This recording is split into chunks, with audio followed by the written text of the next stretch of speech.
Kemudian acara berikutnya adalah pembekalan kepada Pak Jari selaku penasehat. Kami persilakan waktunya monggo.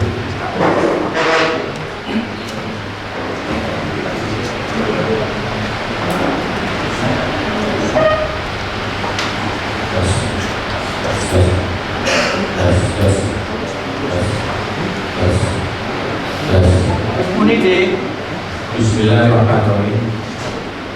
Kepada seluruh hadirin, seluruh semua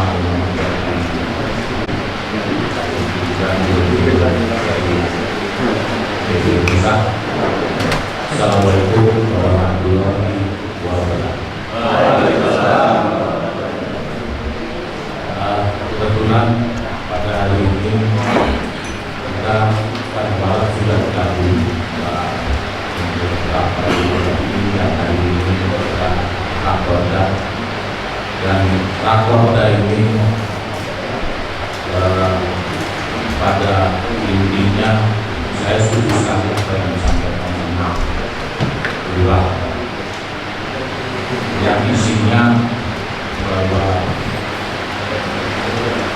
di seluruh koridor yang ada di bawahnya MDB itu perlu adanya koordinasi. Nah, koordinasi ini pada saat kami di pusat itu selalu tidak pernah yang namanya kalau ada hasil rapat itu disampaikan, dan itu mereka tidak pernah tahu apa yang disampaikan kepada guru-guru yang ada di bawah daerah. Nah, ini yang saya sangat respon sekali kalau yang ada di PNJB ini luar biasa, karena apapun yang ada di koridor itu perlu kesamaan pendapat, dan kesamaan instruksi, dan itu jangan sampai tumpang tindih dan jangan sampai terjadi apa istilahnya, kalau saya tidak tahu, saya tidak mengerti, saya tidak. Nah, justru itulah luar biasanya di situ. Nah, untuk dulur-dulur yang dari hasil komisi pemilihan umum yang kemarin itu kan banyak yang baru. Nah, justru dengan adanya yang baru-baru ini dan itu juga yang lama, mungkin itu banyak yang tidak mengenai dan tidak mengetahui ADRT, anggaran dasar atau anggaran rumah tangga. Nah, untuk itulah kami perlu untuk menyampaikan, kami dalam hal ini di BPU Pusat untuk menyampaikan pembekalan. Jangan sampai nanti pada saat ada di Korwil maupun di daerah itu tidak satu sama lain tidak bersependapat. Nah, justru dengan adanya ini, saya sebagai penasehat yang ditunjuk sama BPU sama BPU itu saya berupaya untuk bagaimana supaya dulu semua itu mengetahui. Nah, ini sebetulnya pembekalan ini benar-benar harusnya disampaikan pada saat kita waktu ada hubungan yang pada saat pelantikan. Nah, untuk itulah akan saya sampaikan. Kami mohon untuk bisa colokkan bentuk masuk ke PowerPoint untuk colokan. Jadi ada ini ada jadi begitu. Jadi waktu itu itu pajak-pajak itu sama tuntun ya, jadi sama tuntun bahaya lo ya, bahaya disebut. Nah, gandeng bahaya. Kita itu gandeng berarti.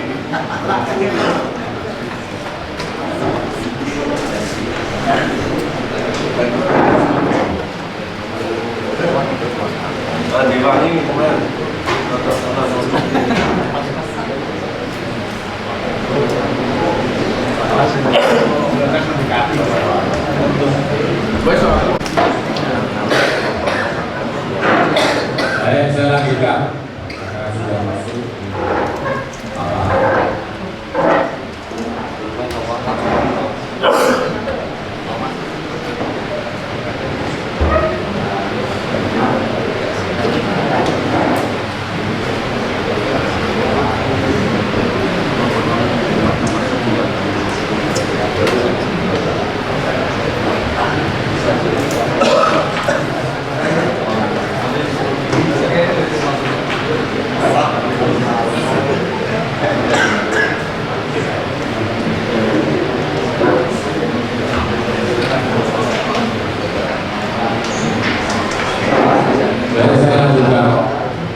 tahun 2010 setelah adanya Petromadia itu 1949. Waktu itu bersama dengan Ko Bayu Dewo di Kalibang. Nah itu sudah bakalnya ADRT. Nah ADRT itu sebetulnya kenapa kita susun pada waktu itu? Sebetulnya ADRT ini untuk mungkin up dulur-dulur yang ada di tempatnya, dan kami tidak berpikir sampai sejauh ini menjadi besar. Ya ini yang menjadi besar ini yang kita tetap bagaimanapun juga untuk backup dulur-dulur semua, baik itu anggota maupun pengurus itu di-backup dengan ADRT. Karena apa? Karena ADRT ini isinya sebetulnya untuk mengantisipasi kalau nantinya ada tuntutan-tuntutan dari luar. Nah, kita nggak tahu karena apa? Karena di semua organisasi yang namanya organisasi itu besar, itu seperti selalu ada anggaran dasar dan anggaran rumah tangga. Nah ini makanya Petromadia itu alhamdulillah menjadi besar. Dan waktu kami menjadi KPU itu jumlahnya anggota itu 3.186. Itu yang belum termasuk pada waktu itu belum RU. Setelah RU itu jumlahnya 1.683. Nah 1.683 itu berarti lebih dari 60% ke atas, kira-kira 67%. Nah dengan adanya ini perlunya pembekalan ini, jangan sampai nanti oh ini untuk mecat-mecatin semua member. Tidak. Petromadia tidak ada yang namanya untuk mecat-mecatin. Jadi jangan salah berpikir BPU pusat oh pengennya mecat-mecat, enggak. Itu inti pokoknya seperti itu. Karena banyak pada saat kami roadshow menyapa seluruh Indonesia, itu mereka berpikir wah ini datang mau mecat-mecat, enggak.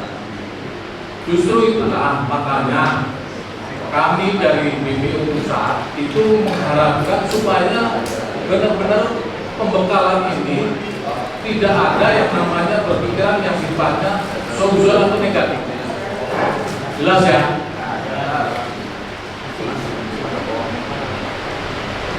Jelas tuh. Saya lanjutkan. Ini hanya penjelasan untuk dari daftar pendahuluan sampai jadi ini ada bab 1 sampai bab 13. Nah, sebetulnya saya membahas isinya saja. Nah, isinya di sini kan waktu kami sebagai KPU itu banyak yang protes. Protesnya begini. Oh, itu ada RU lagi. Kemudian wah, pokoknya negatif thinking. Nah justru itulah makanya nama organisasi ini yang namanya Petromadia itu memang sudah dari sejak lahirnya, dan pada waktu lahir itu Petromadia itu masih pakai yahoo.com. Nah kondisi ini pada saat itu kita selalu melalui ternyata banyak yang komplain kalau kita mau melakukan acara-acara besar. Nah justru itulah makanya pada waktu itu 19 Maret 2009 kita adakan rapat yang namanya waktu itu sepuh-sepuh semua itu di Petromadia yang ada di Jakarta. Nah setelah itu muncul, makanya nama organisasi itu namanya Petromadia. Itu ada di pasal 1. Nah kemudian sifatnya itu Petromadia itu kekeluargaan, kebersamaan, disiplin sosial, sportif, mandiri, demokrasi, dan bertanggung jawab. Nah, ini tolong diresapi dulu di dinalar dulu. Oh, ternyata begitu keluarga. Jadi tidak ada yang istilahnya waktu kemarin itu seolah-olah kayak partai politik. Partai politik ini maksudnya apa? Maksudnya mereka ada unsur kepentingan. Wah, bagaimana saya mau jadi pejabat Petromania atau menjadi ketua daerah koordinator wilayah. Jadi jangan berpikir itu makanya penekanannya di pasal 2. Oke, lanjut. Kemudian ini saya bagi di sini anggaran dasar dan anggaran rumah tangga. Ya, biar nantinya oh begitu. Jadi anggaran dasar itu konsepnya, kemudian penjelasannya di anggaran rumah tangga. Bentuk organisasi. Petromania dia adalah organisasi yang berbentuk ikatan dan satu kesatuan yang mempunyai ruang lingkup wilayah, daerah, dan nasional. Kemudian di anggaran rumah tangganya organisasi ini berbentuk kesatuan yang berstatus organisasi umum yang berlandaskan hukum tata negara Kesatuan Republik Indonesia. Saya jelaskan dulu ya. Yang namanya organisasi, tadi saya sudah awalnya sudah menyampaikan bahwa setiap kita melakukan kegiatan itu tidak lepas kalau nantinya kita ada apa, kita landasan hukumnya anggaran dasar dan anggaran rumah tangga. Jelas ya? Kemudian di anggaran dasar, Petromania bersifat organisasi yang berkedudukan di DKI Jakarta Indonesia. Nah ini kemarin ada yang protes. Kenapa kok ketua umumnya ada di Jakarta semua? Nah ini landasan hukumnya ini, karena ini status kedudukannya ada di DKI. Jadi ini dasar hukumnya ini. Itu yang dasar hukumnya. Dan pada waktu itu saya diprotes sama almarhum, mohon maaf. Saya diprotes dan itu ada di nota keberatan. Yang ditandatangani seluruh, mohon maaf, dulu semua. Itu landasan hukumnya seperti itu. Nah, untuk itulah makanya kami jelaskan secara detail supaya nanti jangan sampai pikiran seuzon tadi, oh ternyata keinginan dari BPO pusat untuk mendukung semua ketua umumnya ada di pusat. Tidak, ini dasar hukumnya. Dasar hukumnya jelas. Makanya saya berkali-kali kalau setiap ada pertemuan atau ada program itu menyampaikan bahwa kita tidak ada yang namanya menginginkan untuk kedudukan itu. Justru saya mengharapkan waktu itu sama ketum Joko Hartono berat sekali untuk menjaga Petromania. Kenapa beratnya? Karena nggak ada yang bisa untuk ngayomi supaya bagaimana itu nggak pecah di daerah-daerah atau di wilayah-wilayah. Itu ketumlah yang bisa merangkul. Om Joko inilah yang makanya pada waktu itu sudah frustasi Om Joko. Wah, saya tak tadi tak ngelayan saya baik. Jangan, kita nggak bisa. Karena susah mencari orang-orang yang tidurnya seperti ini. Om Joko itu nggak ada yang namanya punya, oh saya ingin jadi dada. Dan saya pengen, biar saya punya orang dia bercanda, tidak mengenal siapa itu, dan tidak ada namanya jaga image, tidak ada. Nah itu yang maksud saya itu itulah yang berstatus di DKI. Ya. Kemudian ruang lingkup organisasi pasal 2 itu menyebut di situ organisasi ini mempunyai ruang lingkup yang tidak terbatas. Dalam arti mencakup ruang lingkup daerah dan nasional di dalam wilayah hukum negara Kesatuan Republik Indonesia (NKRI). Jadi kita tuh sebenarnya kalau orang bilang NKRI agama itu kita sudah ada. Jelas ya? Nah,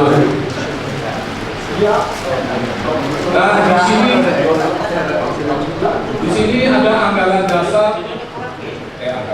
Anggaran dasar di bab 2 itu asas tujuan dan kegiatan. Asasnya itu Pancasila itu adalah berdasarkan Pancasila dan berdasarkan Undang-Undang Dasar 1945 dalam kerangka negara kesatuan Republik Indonesia. Kemudian asas tujuan dan kegiatan, pasal 2 tujuan dan kegiatan. Petermania ini memiliki tujuan menghimpun dan mengkoordinir para anggota Petermania dalam satu wadah organisasi sehingga menghasilkan manfaat untuk kemajuan anggota Petermania khususnya dan para pengguna isu Peter. Ini lahirnya dulu seperti itu lahirnya. Ayat 2 ya, pasal 2 ayat 2. Kemudian yang ayat 2 membina dan mengembangkan aktivitas dan potensi anggota Petermania di semua bidang pada umumnya dan bidang otomotif pada khususnya.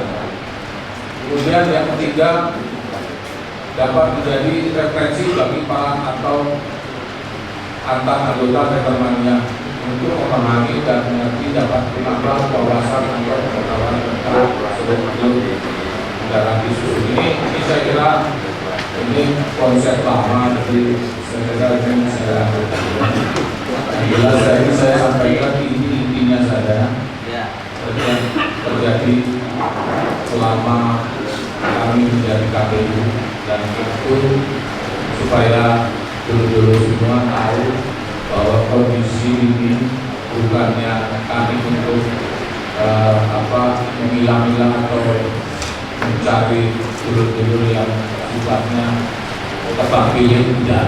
Jadi pada waktu kita pemilihan itu benar-benar tidak ada sama sekali rekayasa dan pure pemilihan dari dulu-dulu semua yang ada di wilayah dan daerah masing-masing. Beda.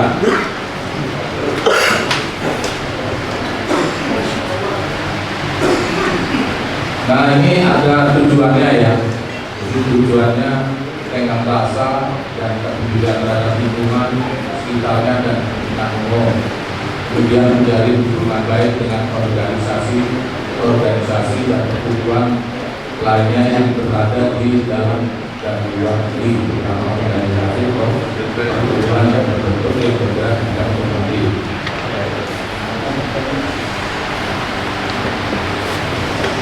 Petermania mempunyai kegiatan antara lain menyelenggarakan program kerja. Nah ini program kerja ini memang diharapkan semua wilayah daerah yang koordinir semua kegiatan. Kenapa?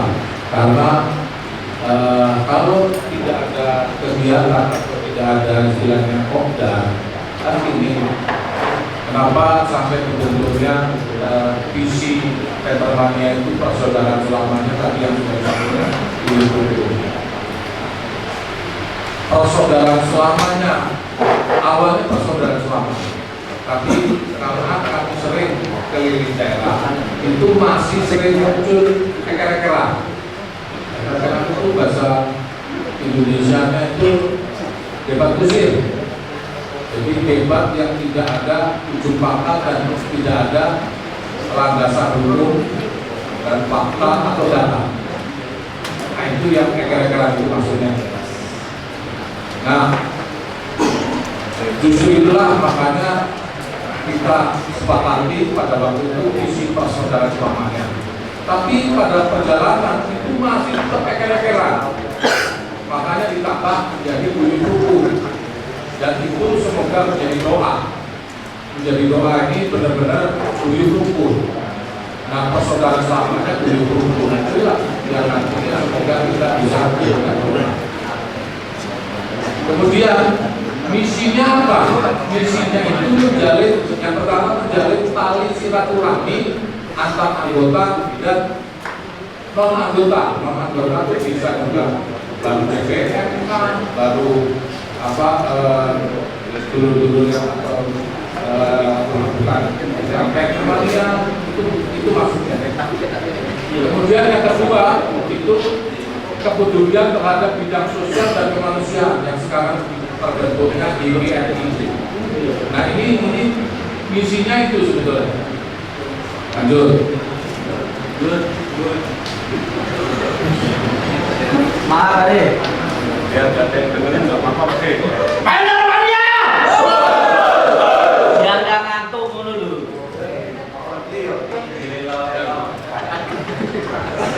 Malah ngantuk Pak De.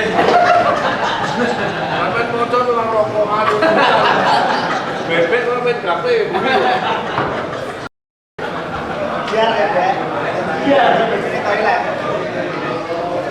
Orang tua. Kita lanjutkan. Itu ada syarat keanggotaan. Ini yang banyak pada waktu itu banyak yang dikomplain. Nah ini banyak komplain, kita sudah jelas bahwa kita punya persyaratan dan persyaratan itu ada di anggaran rumah tangga. Jadi di anggaran dasar pasal 2 menyebutkan bahwa anggota kepentingannya harus diajukan secara tertulis, yaitu mengisi form yang sekarang sudah kita masuk di aplikasi. Nah itu nanti diajukan kepada organnya, kemudian diproses terus ke daerah.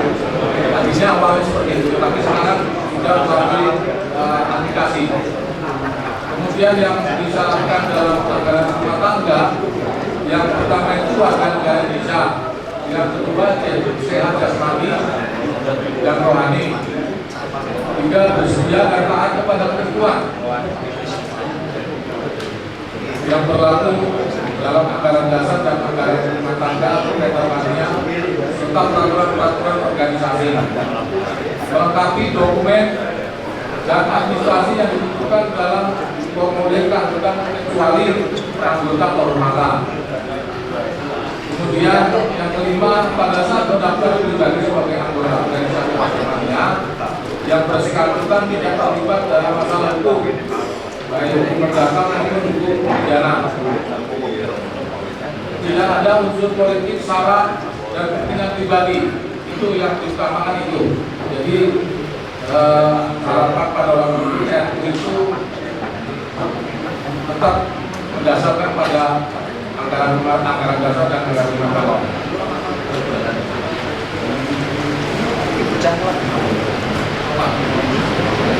Pada waktu itu kami di KPU itu diprotes juga masalah ada dulu dari Sumatera hak dan kewajiban. Kami sudah memenuhi semua haknya. Mana kewajiban? Protesnya seperti itu.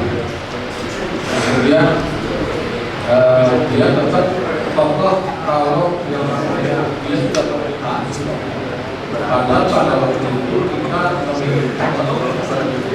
meminta kepada seluruh member itu harus RU. Ini kan hak dari organisasi. Jadi sebentar deh, pertama sebelum semua deh.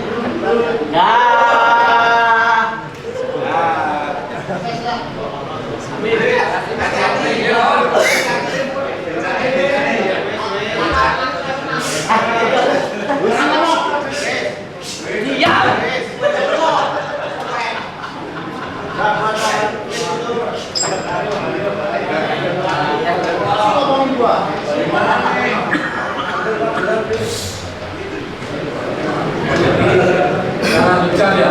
Siap. Jadi itu ada hak anggota yang tertera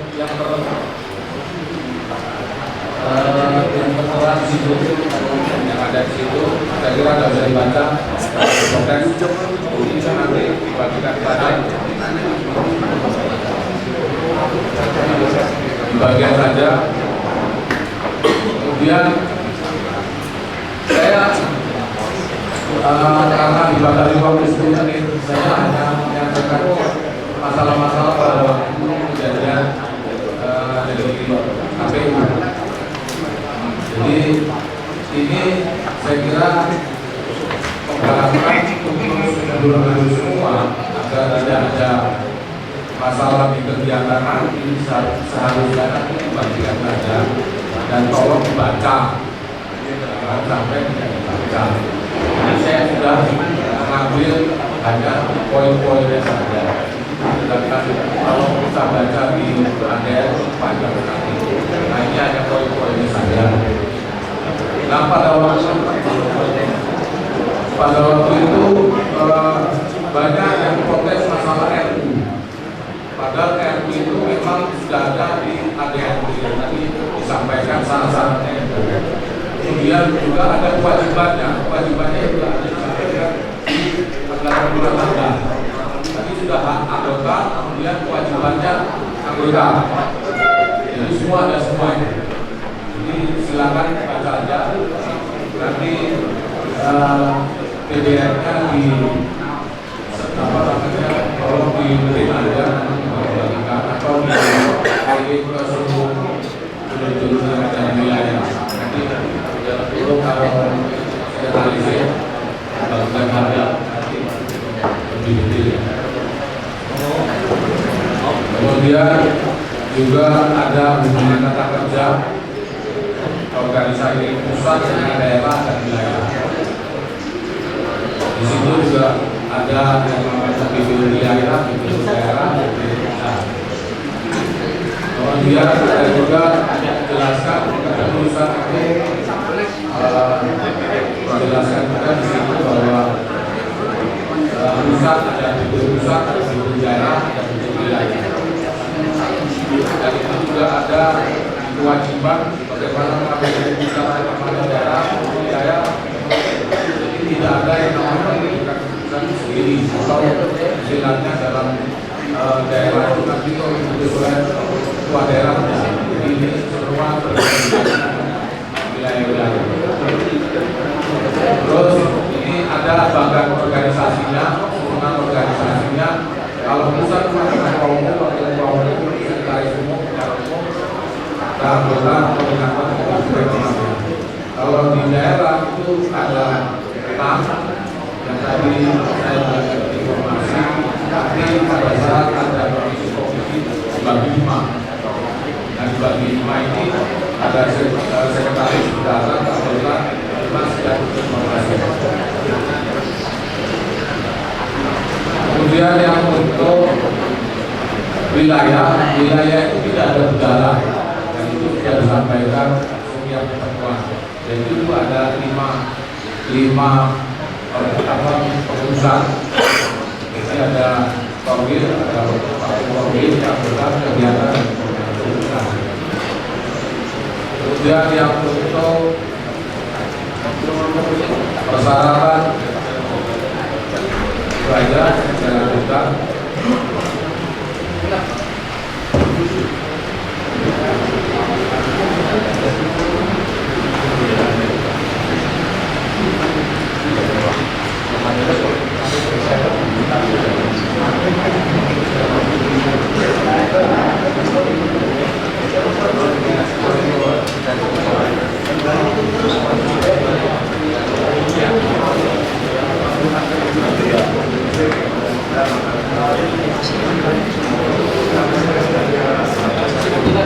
Kemudian untuk bagian organisasi yang ada di pusat juga ditambahkan dengan ada yang namanya Dewan Pembina dan Dewan Penasihat. Nah, Dewan Pembina dan Dewan Penasihat ini adanya di pusat, jadi di daerah, di wilayah tidak ada. Jadi kalau diperhatiin bahwa bendahara di wilayah nggak ada, terus dewan penasihat nggak ada, dewan pembina juga nggak ada.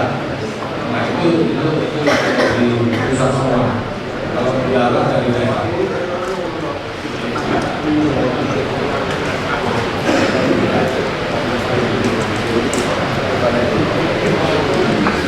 Saya tentu saja untuk tadi juga pas pagi tadi diskusi dengan Lurah bahwa di daerah itu kita harus ada yang namanya komite seleksi kelayakan. Dulu namanya ISTIMO, dan itu juga ada di pasal 2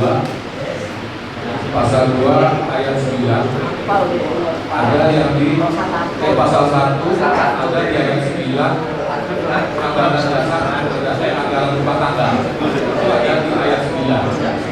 Jadi ini hukumnya wajib untuk komite yang ada di daerah. Jadi komite kelayakan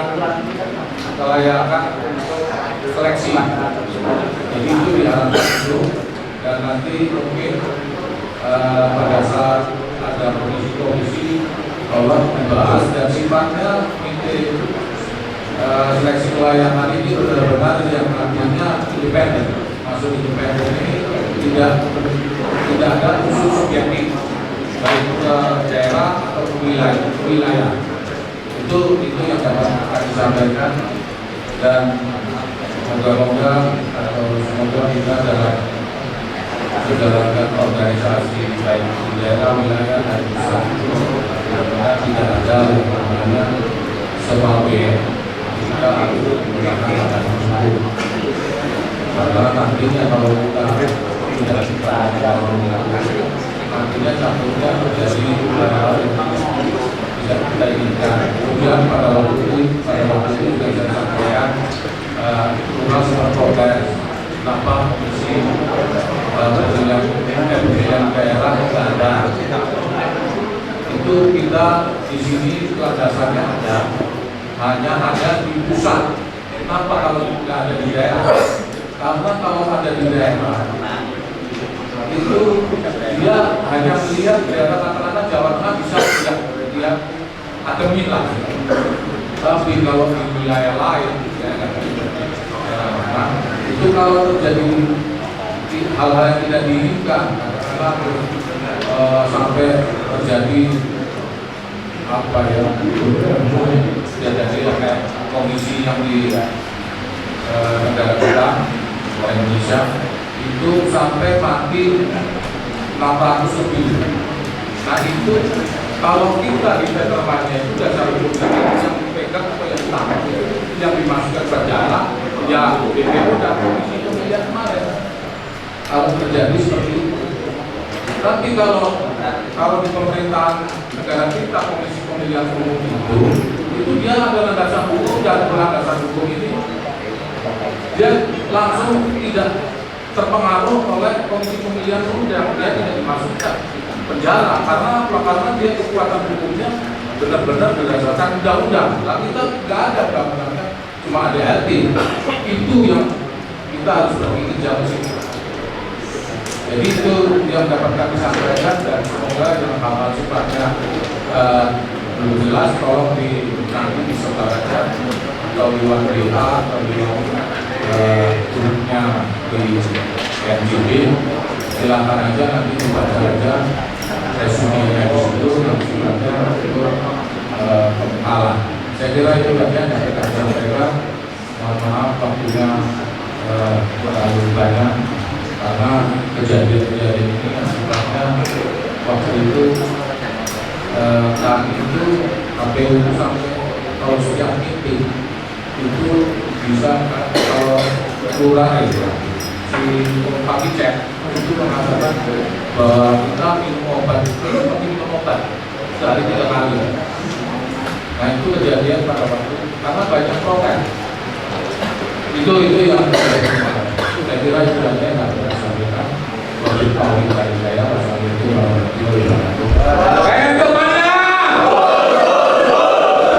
Saya harusnya buat Pak Kiai.